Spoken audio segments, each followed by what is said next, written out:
Hello guys, സുഖല്ലേ? നോമ്പ് കഴിയാനായല്ലേ? ഇന്നാണെങ്കിൽ എന്റെ മെസ്സും എന്താക്കണമെന്ന് മിനിയാന്നേണ്ട് മനസ്സിൽ, പക്ഷെ പ്ലാനിങ് പോലെ അല്ല നടക്കല്. ഡെയിലി വെക്കുന്നവരെല്ലാം മനസ്സിൽ എന്തായിരിക്കും അല്ലെ? ഉമ്മാമാരെല്ലാം ഡെയിലി ഇങ്ങനെ കാണും രാത്രിന്ന് എന്താക്കണം, ഇപ്പൊ രാവിലെ എന്താക്കണം ഇങ്ങനെ പ്ലാനിങ്ങിലായിരിക്കും ചിലപ്പോൾ പോകുന്നുണ്ടാക്കുക. പക്ഷെ നമുക്ക് അങ്ങനെയല്ല. ഇവിടെ പിന്നെ പ്ലാനിങ് ഒന്നുമില്ല, എന്തെങ്കിലും വെച്ചാൽ മതി. അത് വെക്കുന്നത് എന്തെന്നില്ല തന്നെ വലിയ ടെൻഷന്. ഓരോരോ മെസ്സിലെല്ലാം കാണാം ഇങ്ങനെ ടൈം ടേബിൾ ഉണ്ടാവും, ഇന്ന ദിവസം ഇന്നത് അങ്ങനെ ഒരു പരിപാടി ഇടില്ല കേട്ടോ. എന്ത് വേണമെങ്കിൽ ചെറിയ ഡ്രം സ്റ്റിക്ക് ഉണ്ടായിന്, അതിനെ നല്ല മസാലയിലിട്ടിട്ട് ഫ്രിഡ്ജിൽ റെസ്റ്റ് എടുക്കാൻ വെച്ചിട്ടുണ്ട്. റെസ്റ്റ് എടുക്കട്ടെ കുറച്ച്. അങ്ങനെ അപ്പങ്ങളെല്ലാം ചുട്ടിട്ട് എല്ലാം റെഡി ആയിട്ടുണ്ട്. ബാങ്ക് കൊടുത്ത പാടെ എല്ലാവരും കൂടിയിട്ട് നോമ്പുറക്കാൻ തുടങ്ങി. ഇന്നത്തെ സ്പെഷ്യലായിട്ട് നല്ല ചിരിക്കുന്ന അപ്പം ഉണ്ട്. മുട്ടയെല്ലാം പുറത്തേക്ക് ഇങ്ങനെ നോക്കിയിട്ട് ചിരിച്ചുകൊണ്ടെല്ലാം ഉണ്ട്. ആ അപ്പം എടുത്തിട്ട് തിന്നാനുള്ള പരിപാടിയാണ്. എങ്ങനെയുണ്ട് നോക്കണമല്ല. ഓരോന്നും എടുത്തിട്ട് നല്ല രീതിയിൽ എല്ലാവരും തിന്നുന്നുണ്ട്.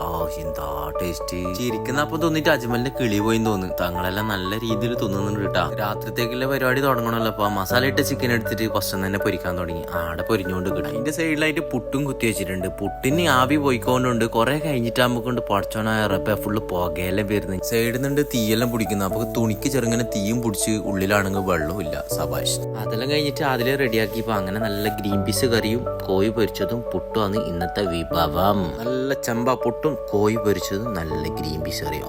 സബാഷ്. അതും തിന്നിട്ട് നമ്മൾ കിടന്നു. അപ്പൊ ഓക്കെ, ബൈ.